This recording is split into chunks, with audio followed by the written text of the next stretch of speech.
Guys, I'm going to share with you two schools of thought here. Let me know what you think of each one. The first one is the Omega fan, the person or individual that says, I love the designs, I love the history, the Speedmaster, Seamaster, Railmaster, Globemaster. I love the fact that you can get these excellently made watches with coaxial movement certified by the Swiss Federal Institute of Metrology at retail or below in many instances, no wait lists, as many limited editions as I want, with excellent wood presentation boxes, excellent color options, strap options. I am an unashamed Omega fan. And because of that, I look at Rolex and I see a name brand. I see a brand where if someone wants to purchase this, they have more money than sense. They just want value retention. They just want to play the games of being able to get a watch at retail price or show off or flex on the gray market or the secondary market. And they're really just paying for a name. And it's stupid. It's overpriced. My Omega is superior to this overpriced, overhyped, silly brand called Rolex. That's the first way of thinking. I think some of you will recognize that type of rhetoric. You've seen it on watch forums, Facebook groups, YouTube comment sections. And personally, I think it's stupid. Okay, I think it really is stupid. Now, this could be even more stupid. Let me show you the second school of thought, and that is the Rolex fanboy. The Rolex, and anything else, you're just losing money, you're wasting time, and you're putting a piece of crap on your wrist that doesn't belong. It's nice to own something that is so desirable, so hot on the market, that it is a literal commodity like gold and silver, that if I wanted to sell at any time, I could make a killing depending on the model. I could make thousands just by walking out of the authorized dealer and putting this on Chrono 24. You know, Rolex is the only thing worth looking at. It has amazing history. There's, everything you could need, from chronographs to annual calendars to GMT features. This brand has been around as the status symbol of luxury for years. And really, why would you want anything else unless you're stepping up to Patek or Audemars Piguet or Vacheron Constantin? That's one way of thinking. And I think that might be even more stupid and boring. So both of these schools of thought, I think, are just oversimplifications. And guys, I hope I'm not coming across as too much of a snob or a tool. I'm not trying to. I'm just trying to convey these silly ways of thought that I see from us watch enthusiasts that I think really, they're pretty boring. They're pretty lame. And they're not a service to us as watch fans. They do us a disservice when we use our own confirmation bias to justify our own likes and preferences and purchases and put down or poo-poo on something else that we don't have any skin in the game on. So in the end, here, what I'm trying to say is I love both of these brands. I love both of these models, and I don't think that they need to be put up in a head-to-head where there's only one watch that comes out, the dedicated, declared winner with their arms triumphant in the air. No, I think each one of these brings something unique to the table, a strength that excels in certain avenues and areas that the other doesn't to the same degree. So I love Omega. If I'm honest with myself, my favorite watch is actually the Seamaster that I'm wearing today. I actually enjoy this more than the Submariner, the Hulk that I have.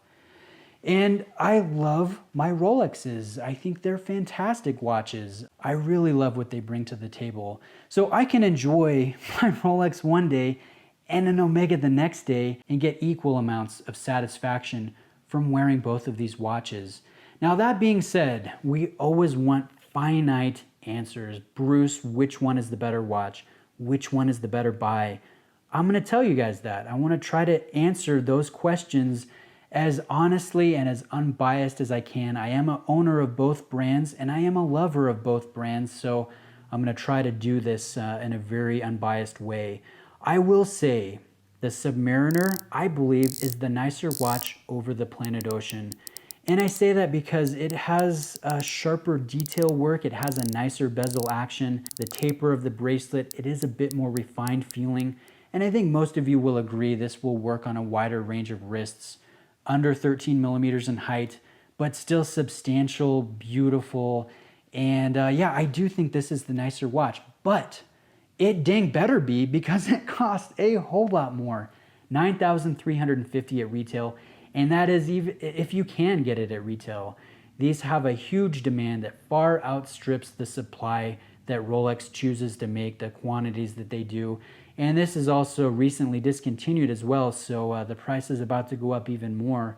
On the secondary market, as of the time of making this video, they're selling for around $13,000, and that is in the height of a watch economic downturn. So there's definitely the demand for the Submariner. And you look at the retail price of the Planet Ocean with the orange lume ceramic bezel, the white ceramic dial, is $6,500. And I've also got to clarify that you're going to be able to get this at a discount from most authorized dealers, and it will be readily available without wait lists. I look at what they bring to the table at roughly half the cost of the going rate of the Hulk, and it's hard to argue that there is a better watch for the money at the price. You look at this from the detail work of the dial, the excellent master chronometer here, the tri-level coaxial escapement, anti-magnetic to 15,000 Gauss, the heritage coming through, seeping through this thoroughly contemporary modern design, the fit and finish, even the wood presentation box with the push button medallion opening, the hidden compartment here for storage. Omega, they're listening to watch fans and what they really want to see at that luxury price point level, and they've massively stepped up their game in recent years. Not only is this Planet Ocean compelling and excellent, but so is a ton of the other models in the lineup, from the Seamaster to the Speedmaster to the Globemaster, the Railmaster. They're doing a lot of really impressive stuff. I know some of you don't like all the limited editions and special editions, and that's totally fine. But really, when you look at the retail price, or the going rate actually is a better gauge there, versus the amount of watch and enjoyment you can get, it's crazy, because the differences in quality between this Planet Ocean and this Submariner, they're very minute. They're very little. And in some instances, it just comes down to personal preference. And so does that warrant the thousands of dollars of price disparity? Well, you've got to be the judge of that. I don't think so. I think they're both very, very similar in terms of day-to-day accuracy, reliability, robustness, and performance, beauty, versatility. But there is a big difference in price. So which one is the better watch? Well, I already answered that. I think the Rolex is slightly better, but the better buy is probably the Planet Ocean. If you can get it at a reasonable price, a slight discount at an authorized dealer, you're getting a heck of a package. And if you're planning on flipping and selling, well, Omega is probably not the watch for you. You should be going for a Rolex. Just don't tell the authorized dealer that you're a flipper, right? Or you're going to be on the bad list very soon. But though, the Rolexes, they do hold money better, and that is a nice thing for certain people that really enjoy that element of collecting. Now I'm going to close the video with one last question, and that is, which one should you buy?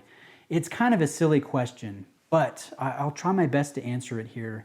I think you should buy ultimately the one that you enjoy more. If you think you would enjoy the Rolex more, definitely buy that one.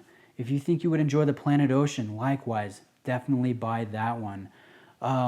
If price is an issue, you should go with the value proposition, which easily is the Seamaster Planet Ocean from Omega. It's hard to beat this for the money. It really is an awesome watch. If you don't have any restrictions when it comes to budget, you can comfortably afford both of these if you want to, and add 5 more watches on top of that.